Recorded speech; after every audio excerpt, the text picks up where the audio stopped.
नमस्कार मित्रांनो, मी श्रेयस तुमचं स्वागत करत आहे प्रांजलीज किचनमध्ये. तरी अलीकडच्या काळामध्ये चुलीवरची चव ही लुप्त होत चाललेली आहे. तर आज आम्ही प्लॅन केलेला आहे 4 लिटर दुधाची बासुंदी चुलीवर बनवण्यात. तोपर्यंत चॅनलला लाईक, शेअर आणि सबस्क्राईब करा. नमस्कार मंडळी, प्रांजलीज किचनमध्ये आपल्या सर्वांचं स्वागत आहे. आज आपण बनवूया पारंपरिक पद्धतीची पुरी आणि बासुंदी. त्यासाठी आपल्याला एक मोठं पातेलं घ्यायचं आहे. त्यामध्ये पहिल्यांदा थोडंसं पाणी ओतून घ्यायचं आहे, म्हणजे दूध खाली करपणार नाही. आता आपण इथे म्हैशीचं फुल फॅट 4 लिटर दूध घेतलेलं आहे.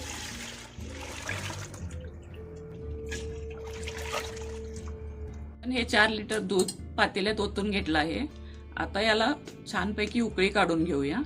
उकळी आल्यानंतर सतत त्याला ढवळत राहूया, खाली करपू द्यायचं नाही.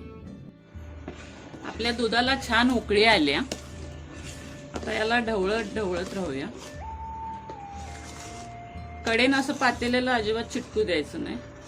सारखं असं खरडून शाई त्याची गोळा होत असते, त्याची सारखी खरडून घ्यायची. आता आपण एका वाटीमध्ये 1 पळी दूध घेऊया. दुधामध्ये आता केसराच्या काड्या टाकूया आणि त्यांना भिजू देऊया.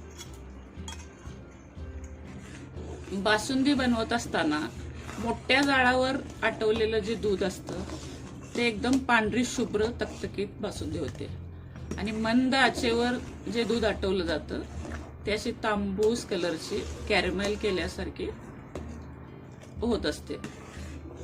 इकडे आपलं दूध आटत आहे. त्यासाठी लागणारा सुका मेवा आपण घेतलेला आहे. त्यात 9 ते 10 बदाम, थोडेसे काजू, पिस्ते आणि वेलची 8 ते 10 वेलची घेतलेली आहे. ते आपण बारीक करून घेऊया. बदामाचे आपण असे उभे काप करून घेऊया. सुका मेवा आपण कापून घेतलेला आहे. वेलची आपण आता सोलून चेचून बारीक करून घेणार आहोत. आपण घेतलेल्या 8-10 वेलची त्या सोलून घेतल्या आहेत. त्या थोडीशी साखर घालून आपण बारीक कुटून घेऊया.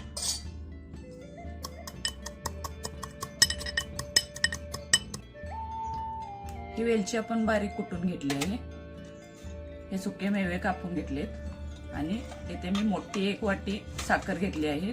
तुम्ही तुमच्या आवडीनुसार कमी जास्त करू शकता. हे दूध आपलं छान आटलेलं आहे. आपण 4 लिटर दूध घेतलेलं होतं, ते आटून आता अगदी निम्म आटलेलं आहे. आता आपण यामध्ये साखर घालूया. आपण ही 1 वाटी साखर घेतलेली आहे. यातली निम्मी साखर आपण पहिल्यांदा घालणार आहोत. हे केशरवालं दूध आपण यात घालून घेऊया.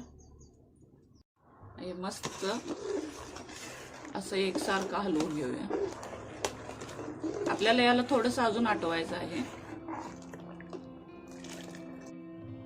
आपण राहिलेली अर्धी वाटी साखर यात घालून घेऊया.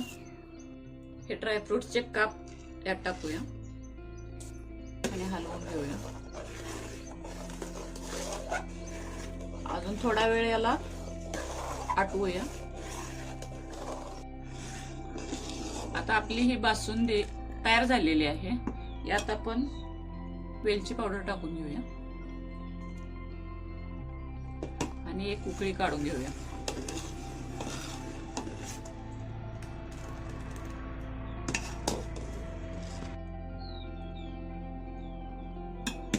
याला आता छान उकळी आलेली आहे. हे बघा, मस्त दाटसर आपली घट्ट अशी बासुंदी तयार झालेली आहे. पारंपरिक पद्धतीने आपण जी बासुंदी केलेली याची चव अप्रतिम आहे. याला तर आपण चुलीवरून खाली उतरून घेऊया.